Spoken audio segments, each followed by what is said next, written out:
Anishinaabedoo. Hello, my fellow Anishinabes. I'm writing this song on the fly. I don't know where or why. Yeah. Time for a chorus change.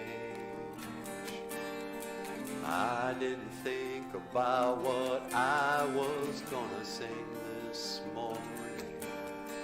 Now I gotta rhyme with the word this morning. La la la la la la la la la la la. Wait a hey la la la la la la la la la la. BOOZHOO Anishinaabedoo. Welcome back to BOOZHOO NANABOOZHOO, the podcast about Ojibwe language and culture. I am NANABOOZHOO, and I'm the Katoji gun, Natasha. Oh, that was really pretty. Oh, thank you.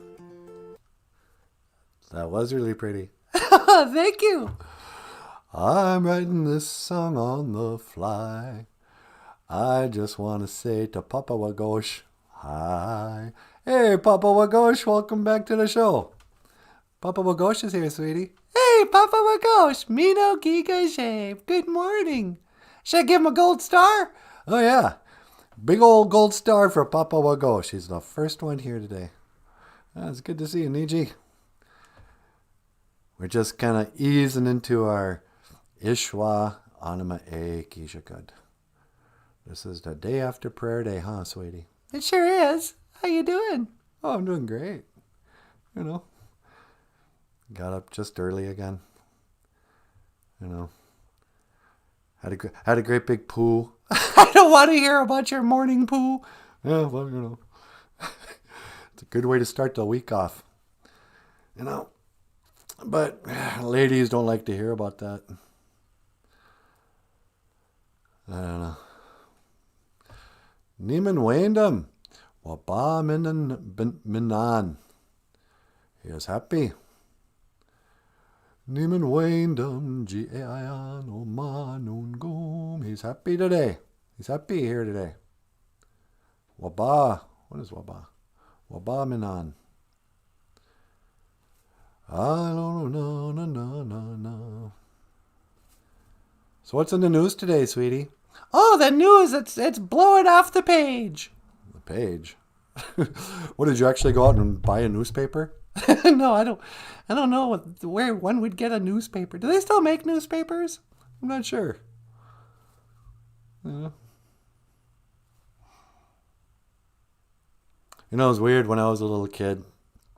You know, up until my late 40s, I really wanted to be a comic strip artist. I just wanted to draw comic strips. My dream as a little kid was to be the next, like, Charles Schultz or, what's his name? Doonesbury. Gary Trudeau. You know.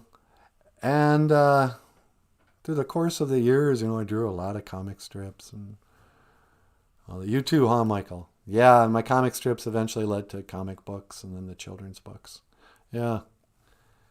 But now, even if you wanted to be a comic strip artist, there's not really a place to do that. You know, there's no funnies page on the newspaper. Yeah, it's true. And memes have kind of taken over, like political cartoons. Yeah.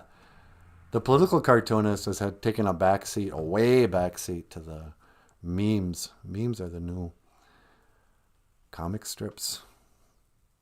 So it's weird. Papa Bogosh says, my muckade mushkiki wabu work today. Also, yep, got to get that black medicine water. You know, some of you viewers aren't going to know this, but the Ojibwe word for coffee is muckade mushkiki wabu. Because we called it black medicine water. It was a medicine to the people. Huh, sweetie? That's what they said. because it helps you poo in the morning. Would you quit talking about that? You're making me sick. What do you mean? Da, da, da, da, da, da. Why don't we pull up the Ojibwe word of the day? Ishwa anima e gishaga, day after prayer day. Monday. You know, there was a time not that long ago where this would mark the beginning of having to be at a job I didn't want to be at. Like, well, we're 13 minutes in. What's the clock say? All right, we'll go 8, 9, 10, 11, 12. I can take a half hour break at 12. 1, 2, 3, 4. And then 4:30, so that'll be 8 hours. All right. Well, in 8 hours, I can get back to doing whatever I want. You know, I was always just, having a job was just the bane of my existence. Every job I ever had. Yeah, I even had some good jobs. What do you mean? Like, what's a good job? You know, a job where you had to like wear a tie and khakis. You know, a job where people were like impressed. Oh, what are you doing these days? Oh, I'm an admissions counselor for Concordia College. The one in St. Paul? No, the one in Moorhead, Minnesota. I recruit Native Americans to come to the Concordia College, this elite private school. Oh, good for you. What a good job. Yeah. Except every moment I was there, I just wanted to go home. You know. Oh, what do you have to do in your job? Oh, I get to travel around to different reservations, meeting with Native American children to discuss how they too can get into college. Oh, what a noble pursuit. Yeah, except I couldn't care less what college these kids went to. You know. Oh, aren't you helping your people? No. I'm helping a college. And who cares? This isn't my thing. I got projects I want to complete, but it was never like a job. And then other jobs I had were just, you know, grueling, stupid, you know, sitting in a cubicle, or you know, teaching Ojibwe. Can you imagine, sweetie? You taught Ojibwe? What a waste of time. I know. I would actually teach children how to speak. Get this, the Ojibwe language. Yeah, that and 25 cents will get you a bag of chips. I'm just kidding, you guys. But I was an Ojibwe teacher. Yeah, I know. And that was the best job I ever had. Easiest and best paying is being a teacher. You know, why do like FIED teachers even have to go to college? I know. Like, who doesn't know how to play kickball? Yeah. All you have to know, what do they learn how to blow a whistle? You know, come on, line up. We're going to play kickball today. We need 2 teams. And these are the rules of kickball. I went to college, you know. But I taught Ojibwe, so like kids would come in and be like, okay, kids, today's word of the day, BOOZHOO. Oh, here's a little story about my high school days. You can take notes if you like. Starting tomorrow, we're going to spend the rest of the week watching Dances with Wolves. And then I'll walk out of here with more pay than I ever made, you know, digging ditches or working in a print shop. So I never have much, you know, sympathy for teachers. Oh, we're going to go on strike if you make us go back to work. It's like, work? You guys are teachers. We get to stand in front of a class of kids, say anything, test them in any way we want, put in their little grades in a, you know, computer program that does your grades for you. And then, you know, go home at 3:30. Oh, fire drill. Come on, everybody. Come on, class. Let's walk outside for 5 minutes. This will make us prepared if somebody ever, you know, just lights the school on fire. And you go back in. Oh, look, it's Christmas. Let's take a couple weeks off.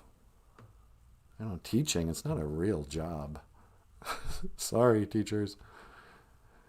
Oh. It is fancy babysitting.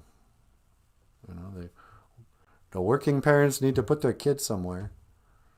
And so they go, okay, here. Oh, what's that? You're going to feed them breakfast now too? Great. I'll drop them off on my way to work. And then the teachers take them in. Here you go. Have a cereal bar. Then you're going to go to homeroom, where for half an hour you get some sort of, read the announcements. Don't forget to wear your mask. Even when you're kissing your girlfriend at the high school dance on Friday. From now on, it's a free-for-all in the locker rooms and the bathrooms. If you identify as whatever, feel free to walk into the ladies' rooms. Then you go to class. Here's English. You can read Robert Frost. Memorize the main points of a snowy night in whatever that poem was. A trip through the snowy woods. I don't know. I majored in English. I can't quote a single Robert Frost poem. Two roads diverge in the woods, I guess. And then you go to history. Columbus discovered America. And then, you go to FIAD, go to lunch, go to study hall. And then, try to burn through the last class of the day, which is something fun, like, multimedia class. Or art. We're going to paint a mural as a class. Oh, good. That'll help your artistic skills. We're going to read about Van Gogh, what a genius he was. And you go home, and the teachers are like, oh, man, it's the hardest job. When do I get my teacher's day? I want the world to give me a big pat on the back for just doing this dumb job that pays really well and has great benefits. I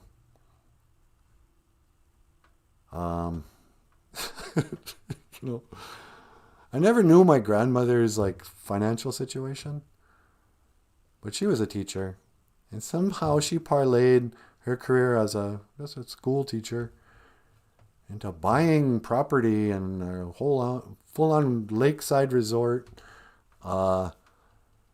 Financed her retirement, my grandfather's retirement, my lifestyle for about 7 years.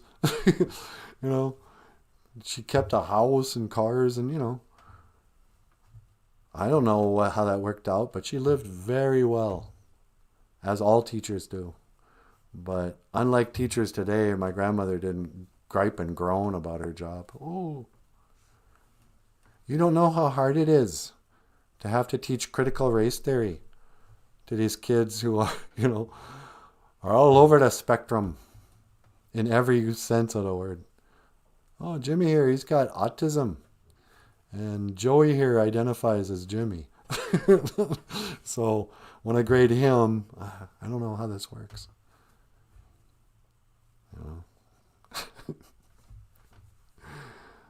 I mean, yeah, it's a drag to be a teacher, but it's not hard. When it, compared to roofing, it's a real job. I'm going to fix a roof today. I'm going to get up in the sun. I'm going to lay down some black tar. I'm going to make it so your house doesn't leak anymore. I'm a roofer. That's a good job. Kids, you want to do something noble? Become a roofer. I hope that pays well. Probably doesn't. Be a plumber. Plumbers that's a good job. Everybody needs a plumber. Nothing will happen. Your life won't go another day if your toilet's not working.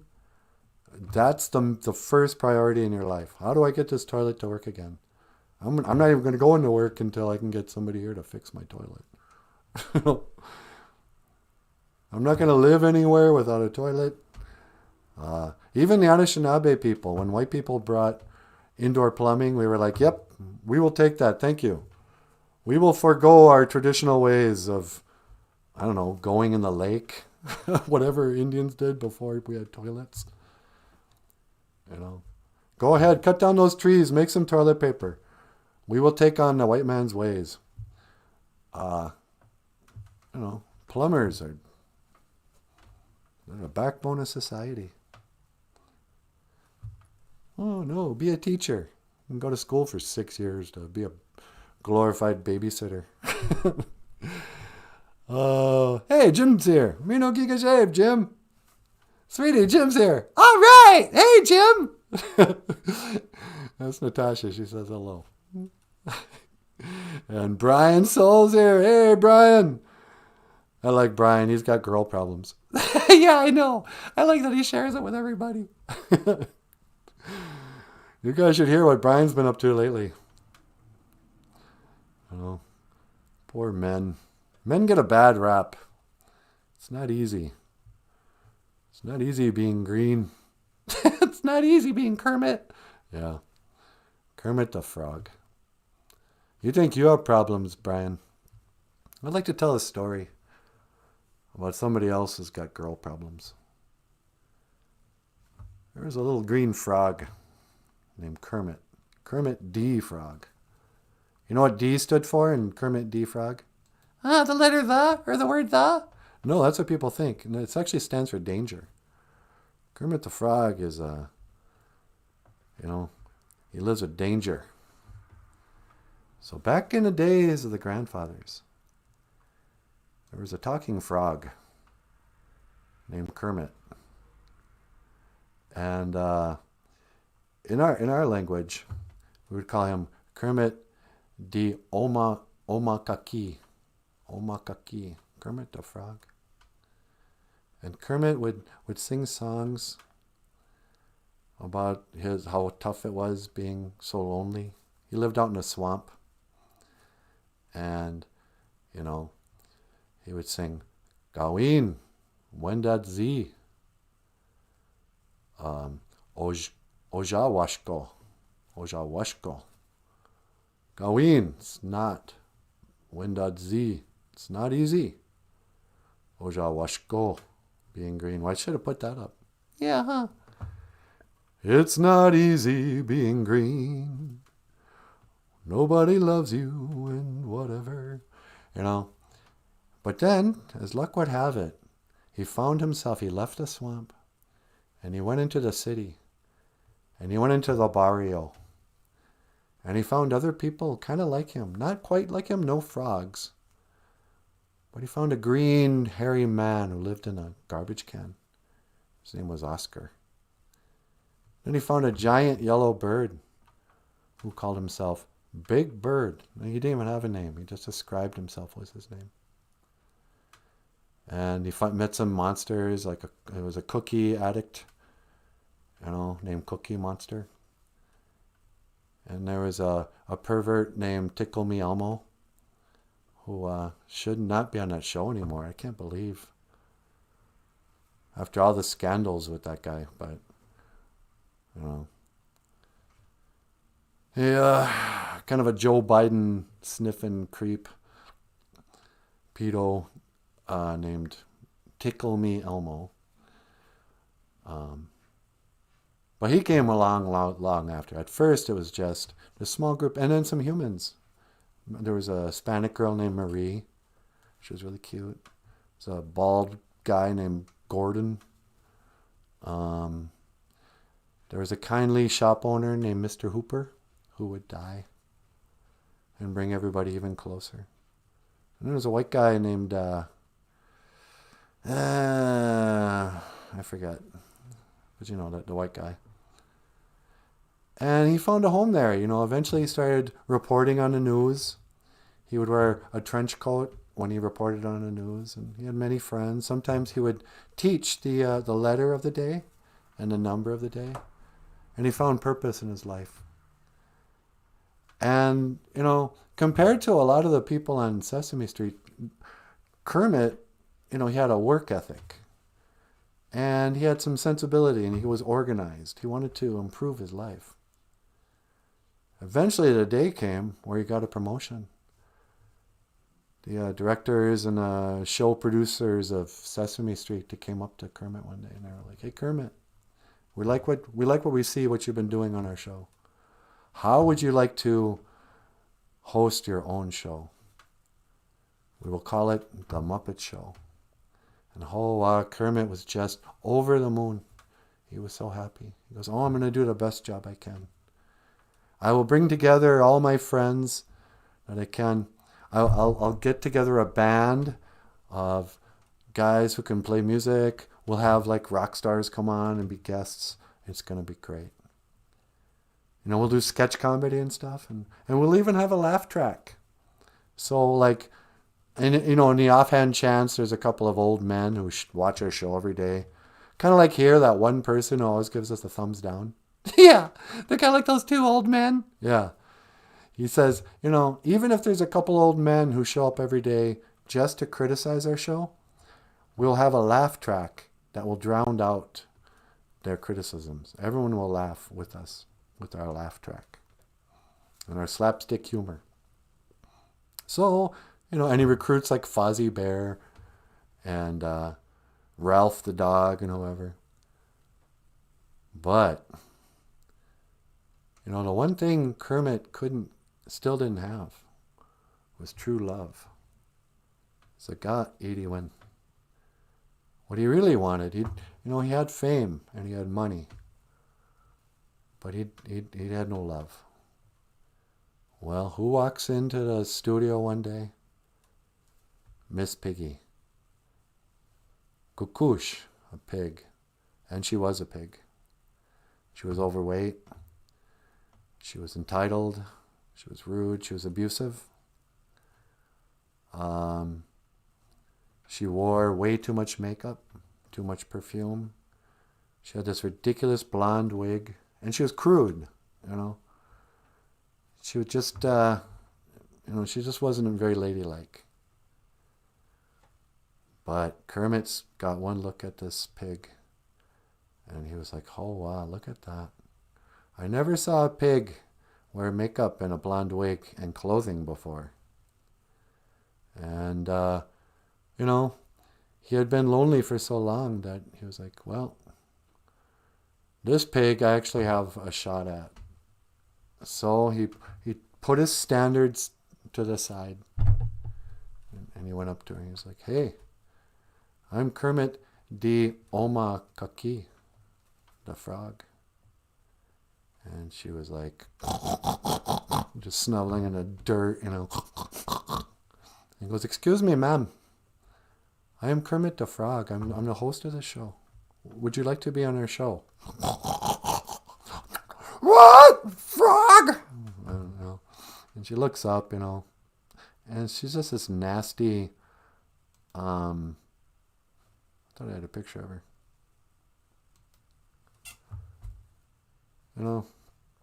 She looks up and she's all like, what, frog? And he goes, oh, you're so beautiful. I would like to ask you out to dinner, and maybe we can get to know each other. And with that, she goes, hi-ya! And she gives him that whatever, that karate chop. Yeah, I know. She's totally abusive. Yeah. And she just karate chops him. But, Kermit was already kind of a nudist and into weird stuff. And so he was like, oh, wow. Now I'm truly in love. And so that's how they got together. The Muppet Show would run for 7 seasons. And they would have the biggest stars come to the Muppet Show. Alice Cooper, Elton John, you name it. Prince. They would have the most popular stars of the day come and be guests on their show. And later on, long after the show would retire, and Kermit finally gave up being the host of the Muppet Show, Miss Piggy went on to have a career of her own. A lot of people don't realize this, but she went on to change her name to, that comedian. That got it. That would have been funny if you had timing. You mean Amy Schumer? Yeah. She went on to be Amy Schumer. Okay, honey. I got it. No, the whole story was a build-up to the Amy Schumer joke, and then I forgot her name. But yeah, so, ladies and gentlemen, Amy Schumer. I don't know. And this has been the story of Kermit, the Omakaki, and Miss Piggy, the kukush. Modeling just the worst kind of relationship you could have to children. They're not married. She is verbally and physically abusive. He's totally spineless, total beta male. I've never approved of that relationship. I know you have. You've even talked to him about it. Yeah, I told him he should leave her. I know, but he won't. Maybe he loves her. I don't think so. You don't think he loves Miss Piggy? No. I think it's some weird, addiction. Maybe he likes the abuse. He spent so many years in a swamp. And also, Sesame Street has gotten awfully woke. I saw that Kermit singing with a drag queen on their show. The Rainbow Connection. I was going to pull up a picture. I wonder if I have a picture of that. I probably don't. But, so they want to kind of send a message that it's okay for women to be abusive to men. That a man, he is really subservient. She doesn't even have him wear clothes. I mean, that's just, I don't approve of it.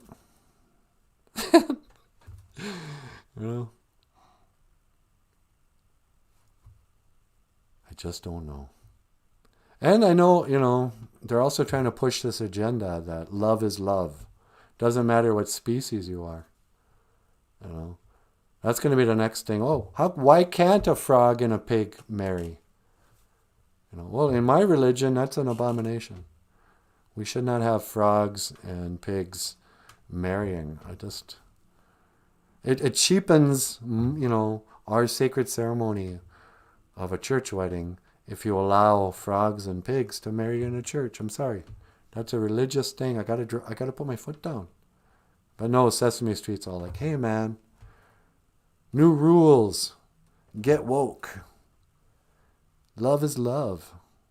It's all right if she's an abusive pig and he's a beta male frog, Who are you to say that that's not, I'm a little mad at the BOOZHOO crew.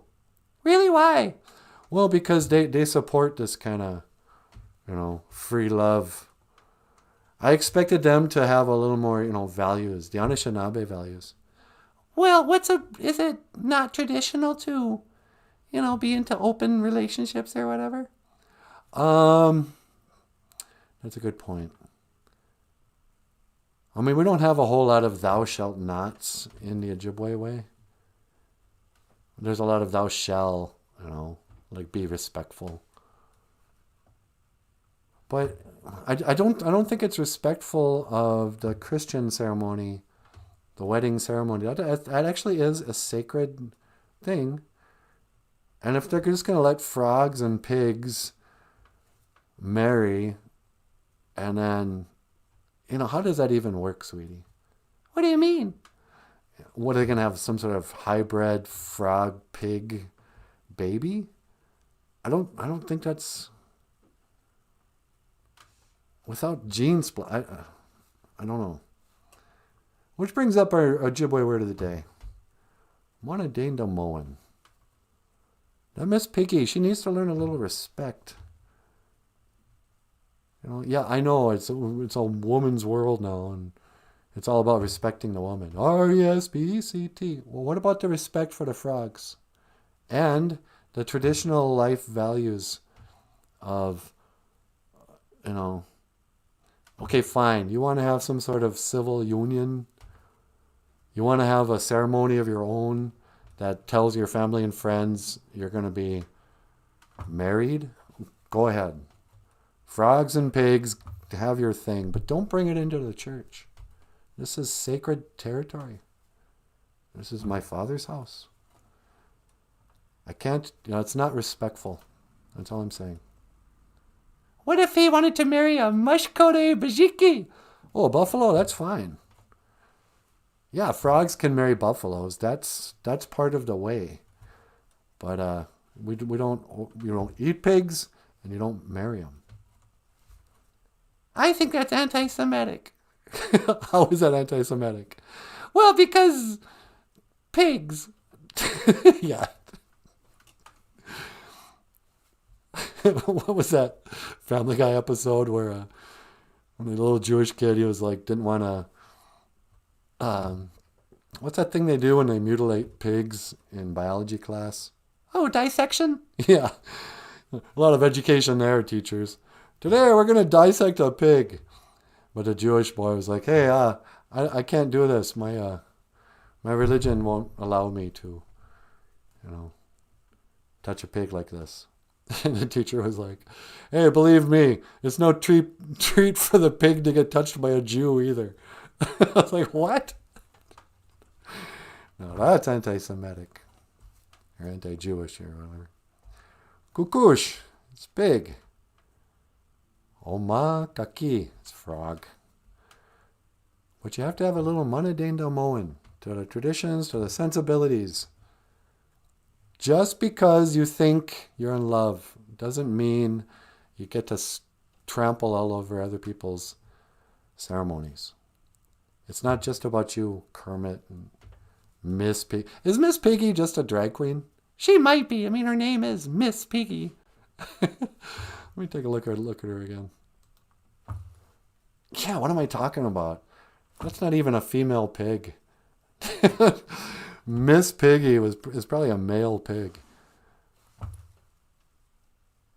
don't know.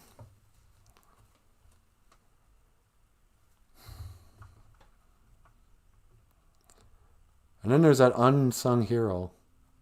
You're gonna try to look up the picture of what's his name? Ernie's hand? Yeah. I hope I can find this. There's a man whose job was to work on Sesame Street, right, with Kermit and Miss Piggy. And I pulled out the photo once. And if I can't find it right away, I'm going to give up.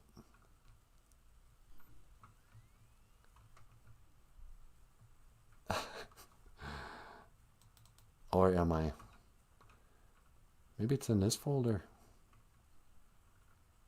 Nope, I give up. Not important. But there's a man whose job it was just to be Ernie's left hand. Or right hand, or whatever it was. The rest of Ernie was muppeted by Jim Henson. So he would have one hand working Ernie's mouth, his other hand working Ernie's hand, and then there'd be a second guy with his face just plastered into Jim Henson's armpit. And then he worked the other hand. I thought, what a terrible job. To have to be Ernie's hand. You get very little acting. And you got to spend your whole day with your face and Jim Henson's armpit.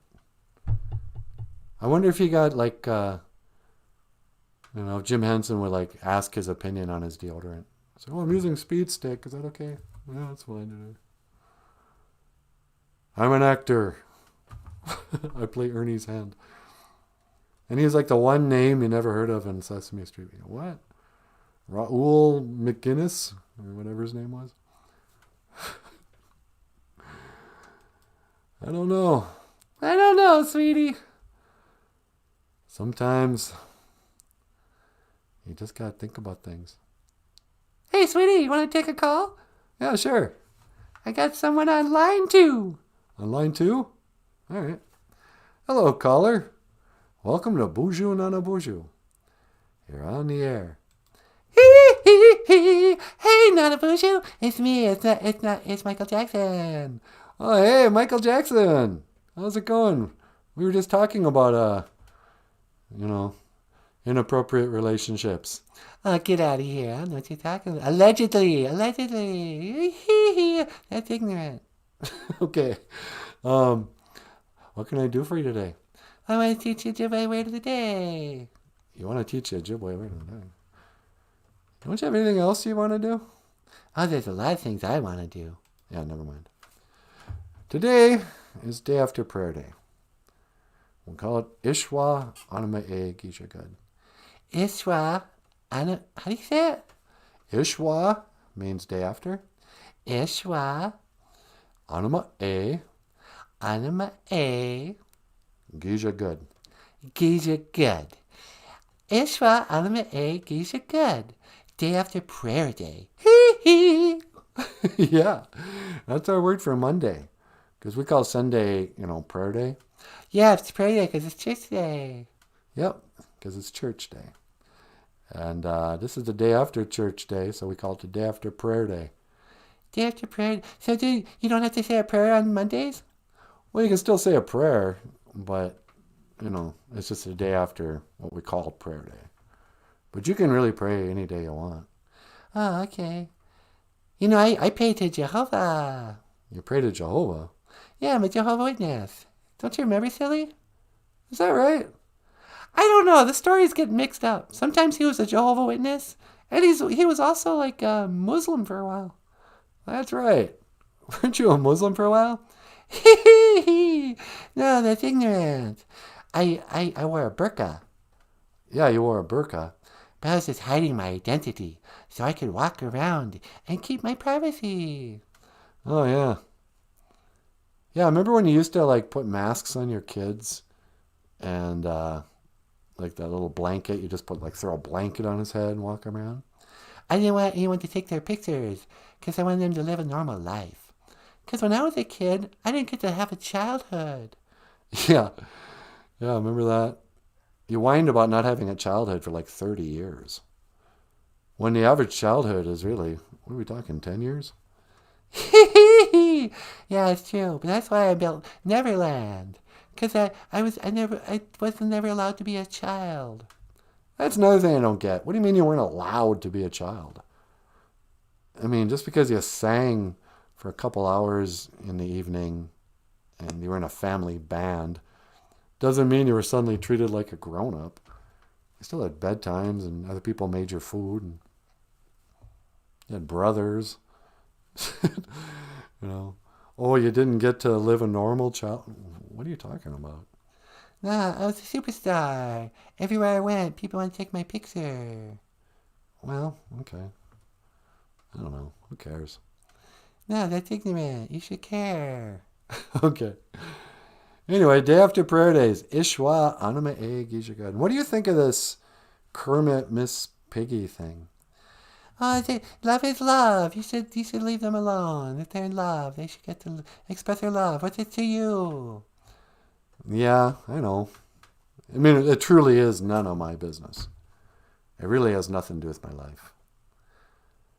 I don't know. I guess I was trying to get some cheap laughs out of talking about this stuff. No, that's ignorant. I mean, you think it's appropriate to make jokes about very sensitive subjects? No, not really. I mean, there are some things which just aren't funny. And love is love. Take it from me. Yeah, okay. You're right. I'm not going to make jokes like that. They're too easy. It's low-hanging fruit. It's way inappropriate for a children's show. You got to draw a line. That's right. All right, well, I'm going to go take a bath. You going to go take a bath? Yeah, guess with who? No, I'm not going to guess with who. Go back to being dead, okay? No, that's ignorant. Allegedly. Yeah, allegedly. All right, I got to go, Michael. Okay, Giga of Min, Minowa. Hee hee hee. All right, Gigawav Min, Minowa. Michael Jackson. I know. Of course, he's going to be for it. Yeah. That guy wanted to marry a chimpanzee. I know. Remember that? Bubbles. Yeah. For a while, everybody was like, what? He's dating that Home Alone kid? Well, that's not right. And then he comes carrying out a chimpanzee, and we're all like, all right, we're going to look the other way with Webster. Go ahead and take Webster to the Grammys as a date. No, the world was shocked when those unfair allegations came out against him. Yeah. Ishwa, Anima E. Gijaga, day after prayer day. And Papa Wagosh says, some say the world will end in fire. Some say in ice. From what I've tasted of desire, I hold with those who favor fire. Oh, wow. Pulling up the Robert Frost. Yeah, and once I started reading that, I kind of remembered that too. Look at the big brain on Brian. Papa Wagosh pulling out the... He says, Kermit the Frog decided to become a college professor. His lectures are riveting. Oh, no. We opened the can of dad jokes with Papa Wagosh again. His lectures are riveting. Yeah. I'm not going down that path with you. That's the lowest form of humor, dad jokes. Hey, Weesenee's here. Bonjour, Weesenee. Weesenee's with me. He doesn't want to see all this filth on the Muppet Show. Oh, yeah, live and let live. Love is love. Yeah, right. No, thank you, Michael Jackson. No, thank you, Joe Biden. No, thank you, Kermit and Miss Piggy. I don't know. What? Maybe I should go back on. See, now I don't even know what to think. I kind of make a stand like, no, I'm not cool with that. You know, nature's out of balance. You're not supposed to mix species. You know, yes, I know all you lonely feminists are married to your cats, but they're more like children. They're not like your husbands. But then as soon as I say that, I start to feel guilty. You know, all this brainwashing I had growing up. You know, well, that's not very tolerant to you. Who are you to say who can be in love? I was like, yeah, that's true. That is so true, honey. You know, what, do you think people would appreciate you and me? I think people love our relationship. Yeah, they do, huh? I know. But it's true, you know. I wouldn't listen to anybody who said you and I shouldn't be together. Yeah, but at least we're the same species. Yeah. But remember, you were a toad before I kissed you and turned you into a prince. Yeah, right. What's up with that story? Princess goes out in a swamp, kissing frogs, hoping one will turn into a prince. Maybe Kermit's thinking that if he kisses a pig, he'll turn human or something. I don't know. I wonder if Miss Piggy and Kermit the Frog ever get together and have a conversation about how odd it is that they both speak English. Yeah, you know, they ever get together and be like, we're really lucky we found each other because there's not that many talking animals. Yeah. Like even Animal, the drummer on the Muppet Show, he can barely speak. And he's a human. But they call him an animal because he only knows a few words. Animal. You know, just repeats his name. You know, he's like Timmy on South Park. Timmy, living a lie. Or whatever. Timmy. I can't do the voice. Timmy. I don't know. Papa was always... I used to laugh at Michael Jackson for wearing gloves and a mask. Yet there I was, stuck at home in this COVID-19 thriller last year. Yeah, no kidding. Good point, Papa Wagosh. We all called him Wacko Jacko for wearing a surgical mask and glove. And then he dies, 10 years goes by, and now everybody's wearing surgical masks and gloves. This thriller called COVID-19. I think Michael Jackson was a time traveler from the future. You know, he came from the 2020s when everybody was wearing masks and getting plastic surgery, and race would be such a weird issue with everybody. You know, he was way before his time. You know, Michael Jackson lived in a time before a known pedophile was the president. Yikes, what am I doing? Weesenee says, I said Weesenee. I don't wear a mask or acknowledge anyone else's craziness. And now no one questions my consistency, even though round 2 is gearing up. Good for you, Weesenee. Yep, round two is gearing up. What are those of us who aren't part of the flock of sheep gonna do? You know, we tolerated their fear and their panic, and we played along. We put on those masks. We stayed at home. We social distanced.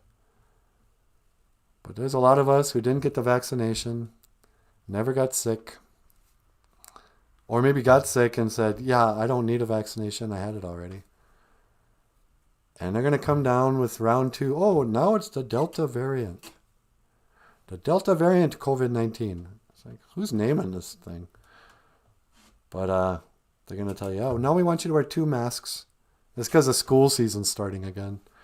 And we want you to mask your babies. Put a diaper on their bottoms and on their face. 2 diapers now for every baby. You know, they did the test run last year. How many people will do this? What happens if we take away the toilet paper? Let's tell them there's a toilet paper shortage, and we'll see what happens. And you got to see which of your friends are selfish. I bought all the toilet paper. I've got it in my basement. You know, a month later, the toilet paper comes back. You're like, thanks a lot, dummy.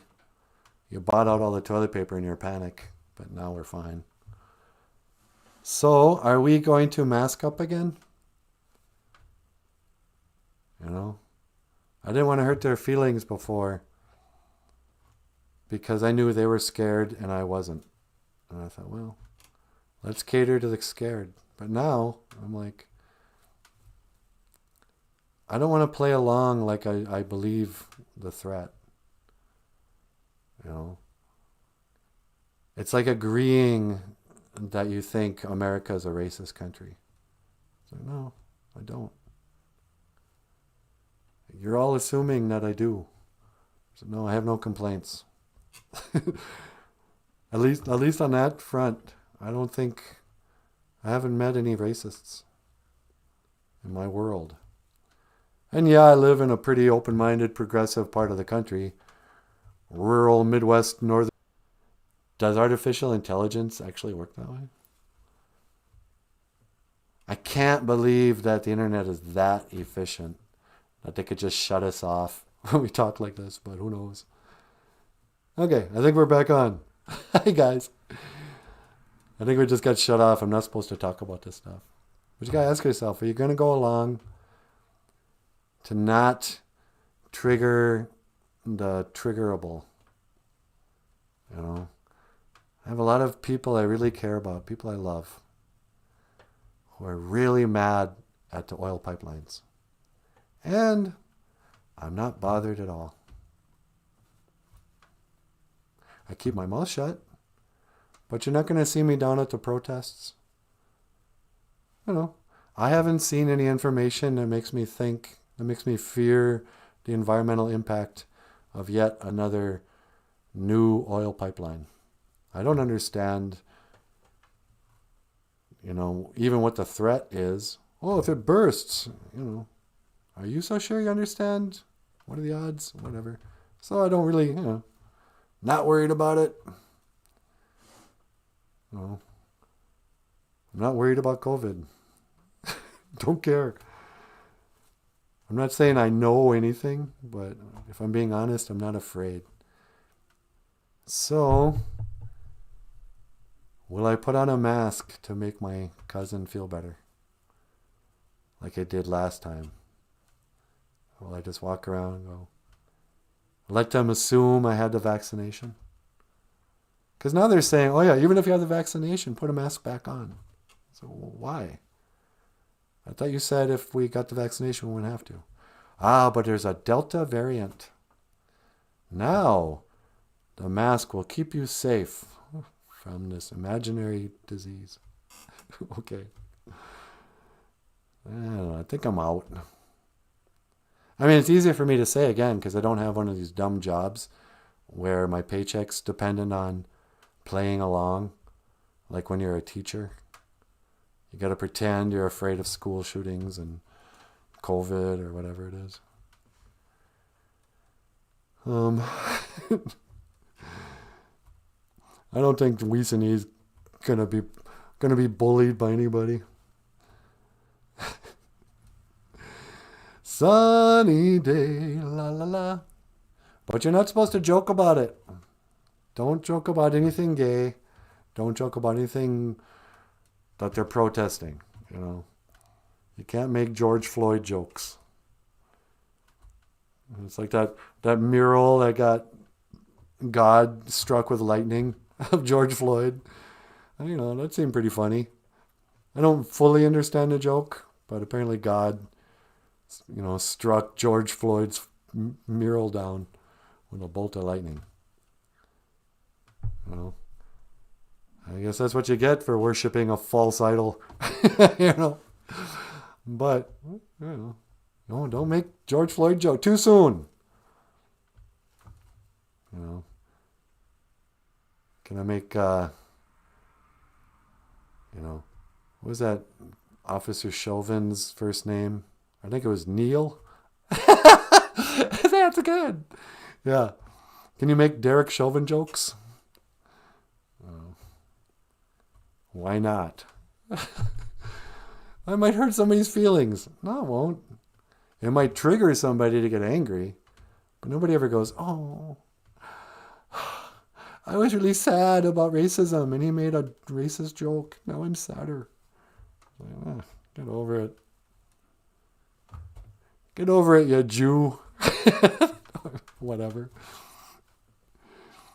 Papa Go says, that was the Kool-Aid man that took that wall down. The Kool-Aid man.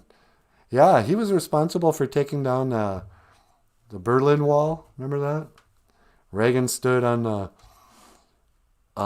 one side and he was like, oh no. And then Gorbachev was there and he was like, oh no. And I forget who the third person was. Somebody from Pink Floyd. They go, oh no. And then the Kool-Aid man. Oh yeah. You know. Tear down the wall. Tear down the wall. Tear down the wall. We don't need no education. Bum bottom. Bum bum bum bum. We don't need no vaccination. Oh, do you dare sing that? Yep. Hikes, I'm getting out of here. I'm getting out of here before Natasha says something more controversial. So yeah. George Floyd, Pink Floyd. We don't need no vaccination. Bum bottom. Bum bum bum bum. We don't need no mask control. That's what the mask really is. It's just social control. Can they make us behave in a certain way? It's not like any of us ever thought for a second that the government was concerned. Oh, you're going to put on a scarf. You're going to get a cold. Okay, we're going to mandate a scarf from now on. You know? Minneapolis is famous for being a city where nobody wears stocking caps, even though it's 40 below. Everyone's too concerned about their hair. Oh, I'm not wearing a hat. I'm in Minneapolis. What, you out of your mind? Put on a hat. But no, for this one flu, they're like, hey, you know, make sure you wear a mask and buy some toilet paper. You don't want to get the COVID. Okay. Here's an experimental vaccination. It'll keep you safe from your friends at the government. What? No, thank you. I think I'll pass. You know. You guys don't have a good track record. Sorry. Hate to burst your bubble, but I've been watching these pharmaceutical commercials for about 20 years now. When they started putting the side effects after every possible drug you can get. There's a paragraph of possible side effects. And it keeps them off the hook. They go, this may cause blah, blah, blah, blah, blah, blah, blah. You know, rectal bleeding, blah, blah, blah, blah, blah, blah. You know, Bell's palsy, blah, blah, blah, blah, blah, death. You know, consult with your physician. You know, okay. But then this thing comes out, and you go, where's the paragraph of the possible side effects? Is there any chance that if I get this injection of whatever, we don't know except we know there's some COVID-19 in it? Okay. Is there any? Can you guarantee that? Oh, no. In fact, you passed a law that made it impossible to sue you if you kill me with this experimental drug? No, thank you. Yeah, I'm the conspiracy theorist. Call me what you want. No, thank you. You guys do what you want. But Papa Wagosh got his, huh? Well, I guess you're safe from the COVID-19. I guess you'll never die. Good for you. Papa Wagosh says, that's why you don't see the jib ad on TV, because it would have to list it by law. Oh, is that right? You're right. You don't see an actual commercial for it. You see, celebrities talk about it. The president goes out daily and tells us, and it was really creepy, get the jab. I mean, come on. I'm serious now. No joke. I mean, just think about it. You can get a vaccination. Then you don't have to wear a mask for a couple of months. What? Yeah. Papa says, no, my thumbs up. No stick for me, Neej. Oh, you didn't get the stick? Let me look back at this. Who said they got the job? Papa Ghost got mine. Oh, you got your thumbs up. Okay, I thought you were telling me you got the vaccination. Yeah, it's really awkward. Like, most of my family got the vaccination. My parents are kind of proud of it. Yeah, yep, got my second one. Look, make a special trip into the Indian Health Service. Go get a vaccination. And then I got other family members that are like, oh, there's no way we're getting that. And some of these are like elders too, You're like, what? Who knows what's in that thing? Old Indian people don't trust the government about anything. What's next? Smallpox blankets? Oh, it's just a little smallpox in this blanket. You get herd immunity. What?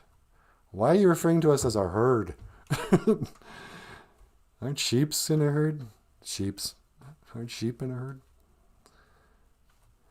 Pawaka says, mine too, but I won't till my job forces me. Yeah. That's where they really show their hand, when they... you got to make them force you. We watched it happen with drug testing. When that first came out, like in the reservations, like, hey, would you like to work in a casino, serve drinks and chips, and people can imbibe in their addictions to gambling and alcohol and smoking? Why, yes, I would. All right, please come here and take this drug test. We're going to look and test your urine, and if there's any marijuana in there, we'll fire you on the spot. You may not work in this casino pushing these dangerous, life-destroying addictions if you have a trace of any drug in your urine.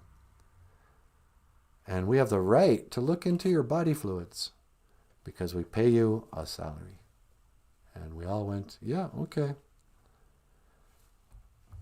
Okay, I'll just share this with you because, let's face it, no kids are watching the show anyway. I worked for the Leech Lake Reservation for years at the tribal college. Because somehow I got away with not getting that urine test. But I worked for a housing grant writer for an hour. Went through a series of interviews and, application procedures. Pulled some strings from family members to get me the interview, And I got this job. It was a position they needed. It was a grant writer position. It was something I'd done. And, I show up in my suit and tie. And they show me my office, and I meet everyone. They go, oh, let's go take your urine test. And I went, excuse me, what urine test? Oh, everyone has to take a urine test, works for the res. I said, nobody mentioned that during the interview process. I said, yeah. And I went, okay. And I went in there, failed it, and then they fired me. I went, thanks a lot. Number one, you could have just asked me. I wouldn't have lied about it. Number two, this is a stupid way of hiring people. And then, what's wrong with you? You're not going to employ people who smoke marijuana once in a while? Why? Is anybody in charge? Is anybody thinking straight? Because now, as soon as the white government gives them permission, because we're not a sovereign nation, and we get permission from the white government about anything we want to do on our sovereign land, as soon as they say it's okay to grow marijuana and sell it here, we'll do it. We won't do that for ourselves. We won't press the issue. But when the white government tells our sovereign nation something's okay, like opening a casino, then we'll do it.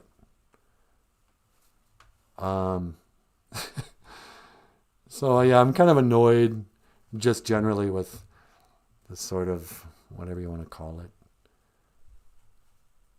We're the proud Leech Lake Band of Ojibwe, sovereign nation.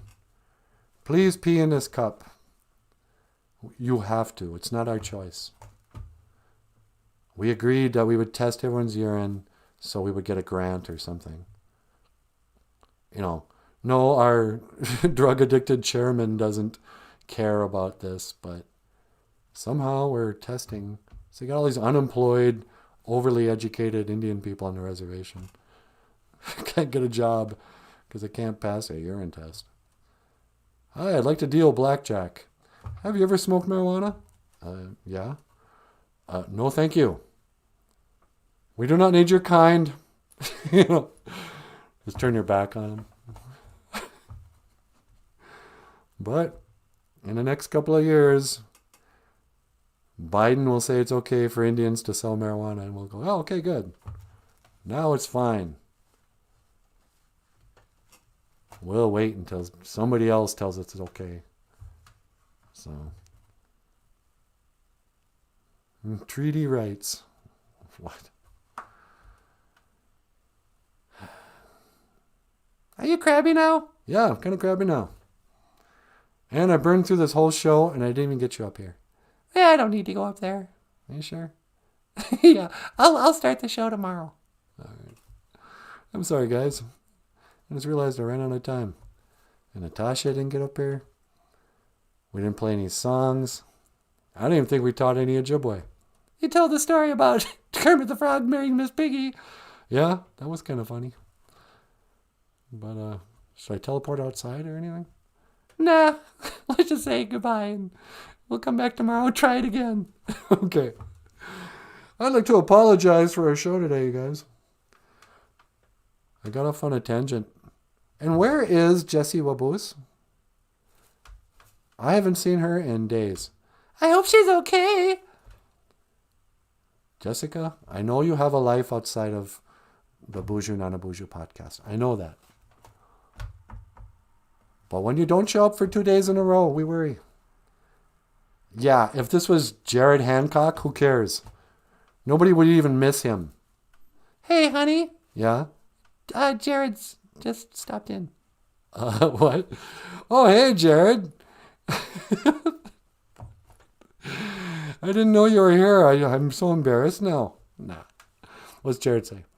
Jared says, it's kind of impossible for you to get the jab anywho. Is it really? I haven't even tried. I thought they were you could just drive through someplace and get the jab. I guess that's sort of encouraging.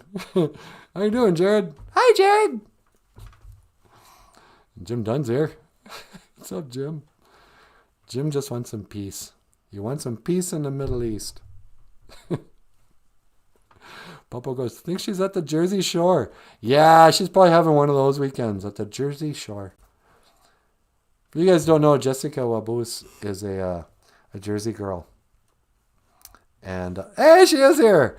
She goes, literally just got home. BOOZHOO, Jessica. We were just talking about how much we missed you. And yeah, we do notice when you're not around. I mean, we don't care when Jared's not around. Who cares, right? I didn't even know who Jared was before this moment ago, so, the heck with Jared. But Jessica, oh, she's our favorite. Hi, Jessie. But now that she's here, we got to go. Well, we could play Wake and Bake, and I could get up for just a little bit. You want to get up and just talk to Jessica a little bit? Yeah. All right. Here's a song we tried to play yesterday, and then we screwed up. And, okay, since I'm coming out of the closet. I don't know, sorry. Sorry, future career with Sesame Street. But here's a song about getting high in the morning. And it's called Wake and Bake. Wait, who's that handsome devil?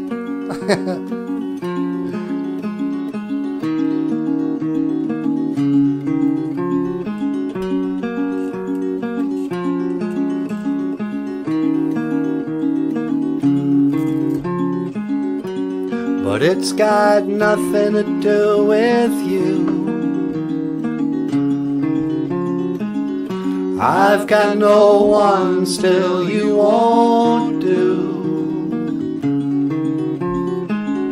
And after today I'd say we are quite through. But I know you won't break down, you won't miss a step, you won't be around, and you'll never forget it. One day, when I'm old and gray, I might look back and say that these were the golden days. And one day, when I'm old and I'm gray, I might look back and say this was the price I paid.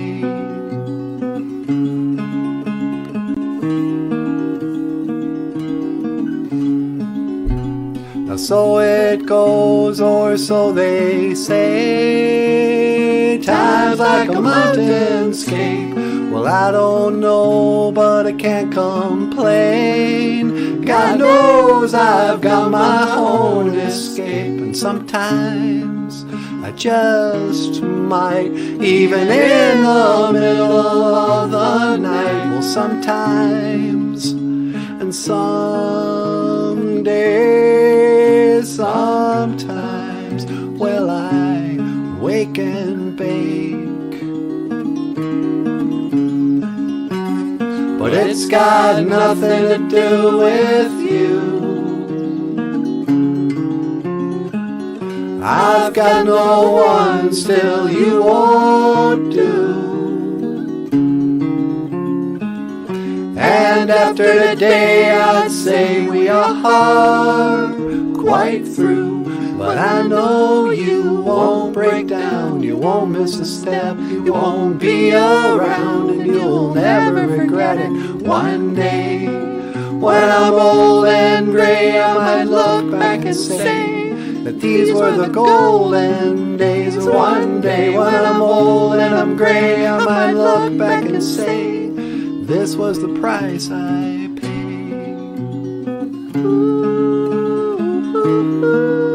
Even in the middle of the day, Stephen grins a little, so they say.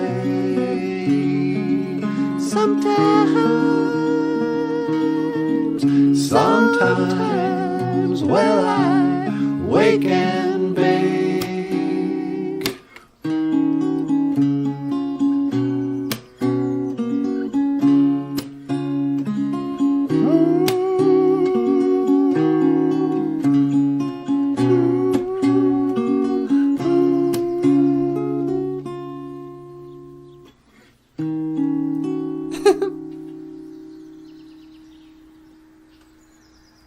All right.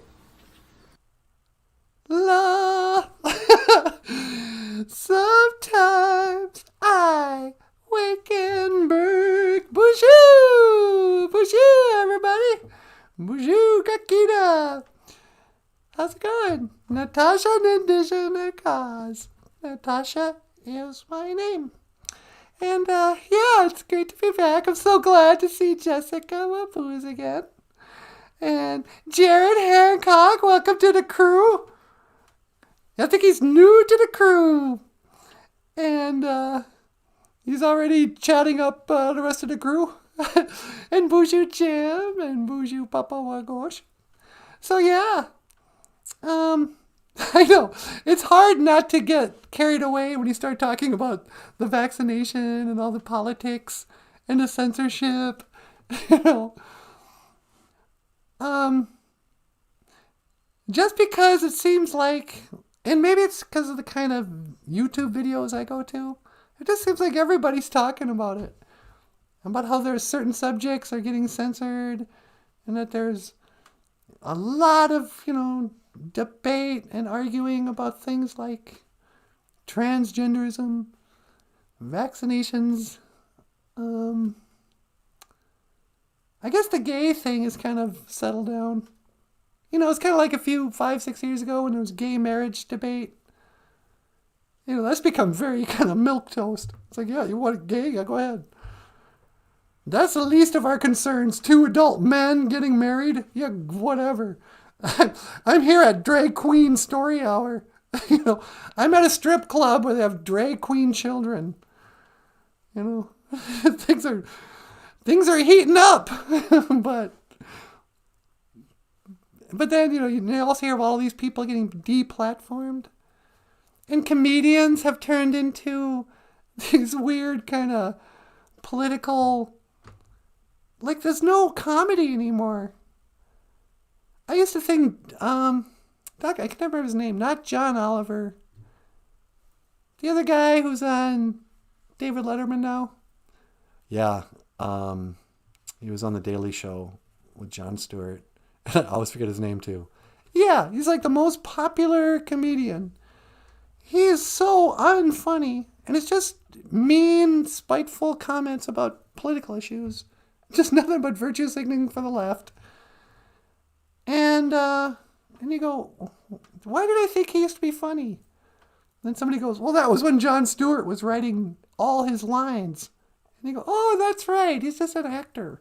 He doesn't write his material.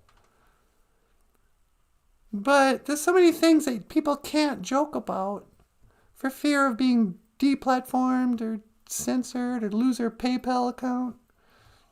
And that's just something that we've never had to worry about so far. Because maybe because we don't have very many people watch our show. But I just realized when we talk about these things, it's like, this seems like really controversial thing to say because nobody's saying it. Everyone just gets nervous if you say something funny. So I don't know. I don't really know. But today's a Jipway word of the day. What was it now? Wasn't it like a pig and frog? Oh no, it's R-E-S-P-E-C-T. Tell what it means to me. Money day done mowing. Looking out on the morning rain. I think there's a new movie coming out with that lady. Yeah, it looks pretty cool. I know, I can't believe how well that actress sings. I forget what it's called. It looks kind of good. I'm sure it's going to be terrible because all movies are. But Monadanda mowing is respect. So what is respect? What is it really? Is it just never saying anything that might belittle, question, or poke fun at somebody else? We're living in a time of like hyper respect. Or what people think. You gotta speak respectfully.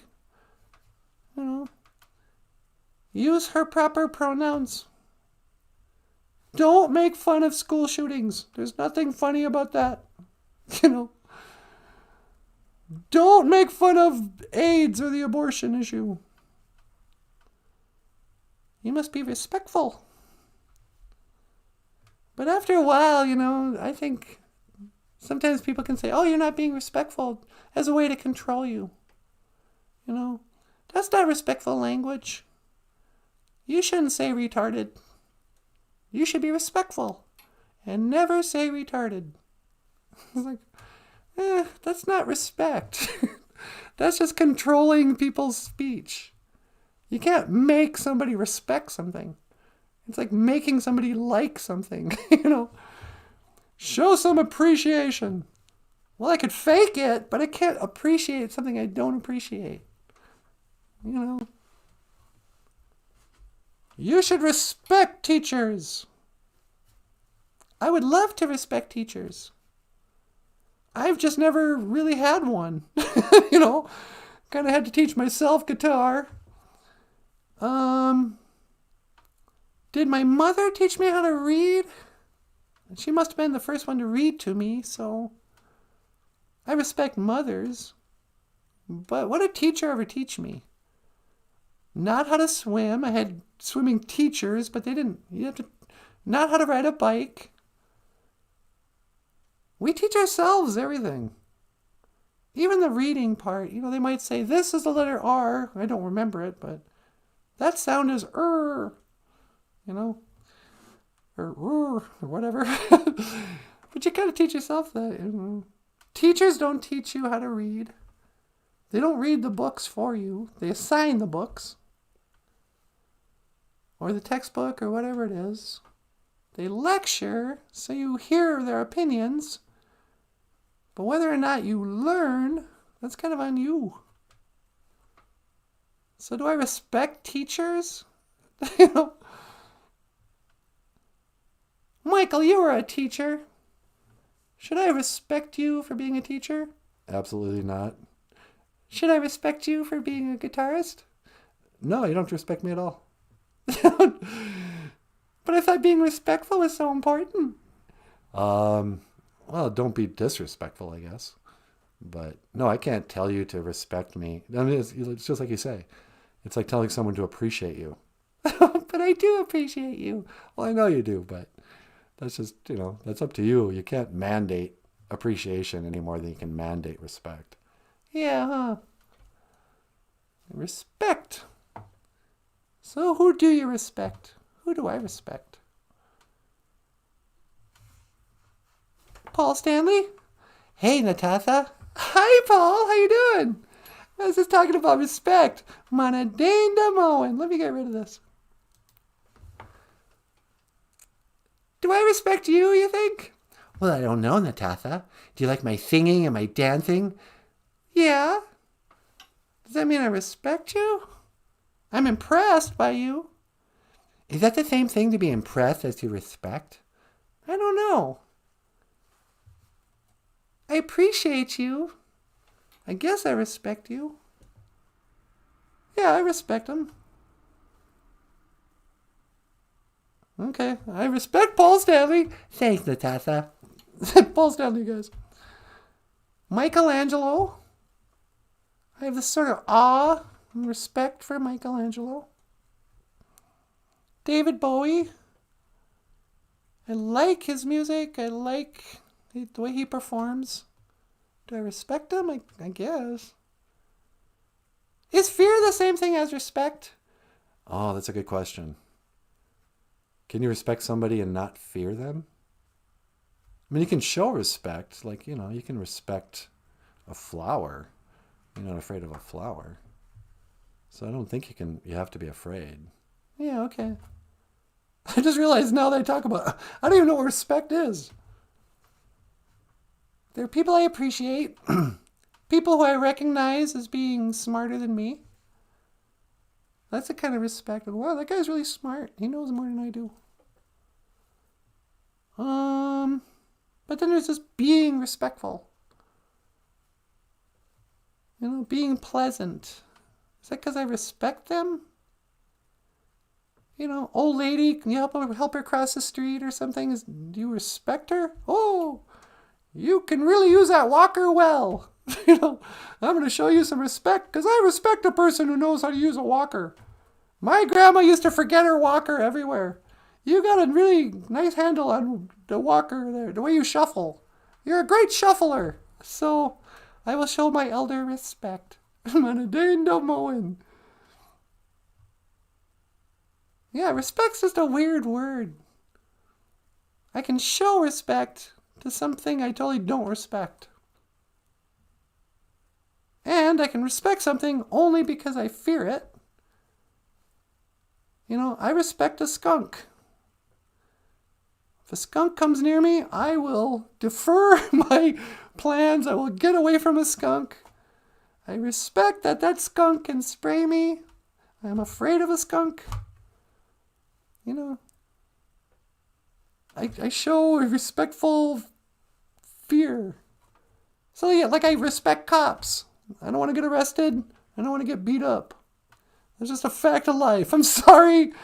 I know I haven't been the biggest Black Lives Matter supporter, but there are some cops who might just beat you up if you're in the wrong place at the wrong time. I don't want to take that risk, so I show them respect. And I guess I respect that their jobs are hard, and they risk stuff, and I respect that they serve a purpose, and, you know, most of the time they're going after criminals. You know, most of the time they're stopping violence, you know. But I respect cops because I'm kind of afraid of them. And I show respect for people. You know, I'm not going to be rude and call Caitlyn Jenner Bruce. If she doesn't want to be called Bruce, that's fine. I'll be respectful. But do I respect it? Do I really respect a man who thinks he's a woman? Not really. Sorry. I mean, it's kind of like, however you use that word. If respect to you means something really sacred and important, you know, you should respect Mother Earth. If that meaning of respect holds all this importance, then you shouldn't use it for everything. Oh, I respect, you know, tightening the top on the milk jug, you know, or whatever. You can't use that word for everything. Show some respect for my shirt. You know, when you hang it on the hanger. You know? Don't you respect, you know, fine glassware? I don't know. Sunny day, la la la. Hey, okay. So anyway, that was respect. I'm on a day to moment. And omakaki, frog, kukush, and a pig. Okay, kids, you have to decide for yourself. If you choose to identify as a frog or a pig, and a lot of people do identify as pigs. They'll even call it, oh, you're a pig. Look at this bedroom. You haven't cleaned it all week. It's a sty in here. You are a pig. You know, oh, look how much you ate. You didn't leave any for anybody else. What a pig. You know, kukush. But if you choose to identify as a pig, make sure that everyone respects you and shows you manadenda moen.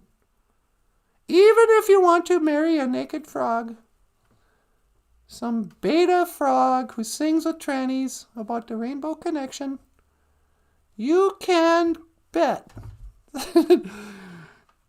that he will show you R-E-S-P-E-C-T.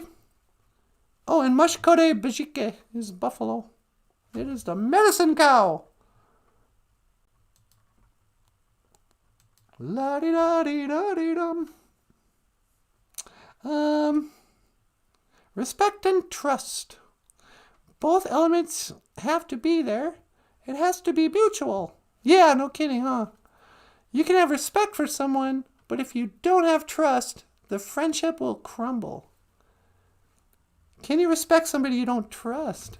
Yeah, I don't trust a snake, but I'm going to respect it. You know, I won't be friends with a rattlesnake, but I'm going to show it some respect. I'm not going to just go, hey, dummy. Ooh, look at your big rattle. Oh, look at those big teeth. Think you're so tough? No, I'm going to show some respect. Jared says, like we laugh like wolves and the cops cause see us dogs. Yeah, they call cops pigs. You know? If you're a police officer and you identify as a pig, I mean, what's that say? Yesterday you were going off on how nobody's more racist against Indians than the res dogs. Yeah. They're that's why they're always so aggressive and mean. Nobody would adopt them. And, yeah, they're the one group that, roundly resent the Indian people on the reservation. Yeah. You want to see racism in action? Go to a reservation and talk to one of the dogs. It's like, ooh, nice house. Must be nice. I'm an old res dog. Got eaten a dumpster.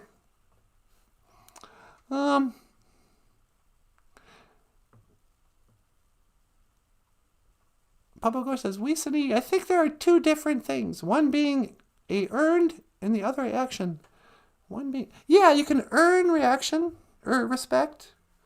And then there's the act, the verb of respecting something, showing respect. But you can show respect to something that you don't appreciate and don't value, like a rattlesnake. Sorta. No, it's just fear. Like, I respect Mount Rushmore. Some people don't have any respect for Mount Rushmore because it's the faces of the presidents. But I respect it as a work of art. So I would be against anyone blowing it up. And I don't appreciate when people like flip it off and go, hey, show some respect for that art. That's a big old sculpture. Even, like the statues of Columbus and stuff. I'm like, come on, man. Somebody made a statue of a human being on a horse. That thing's gorgeous. Oh, no, he fought for the South in the Civil War. Well, I don't care. Like, there's a general from, like, the 1700s on a horse. In bronze. Leave it alone. No, man, we're going to fight a blow for racism by destroying artwork. It's like, cut it out. Only God can destroy the artwork.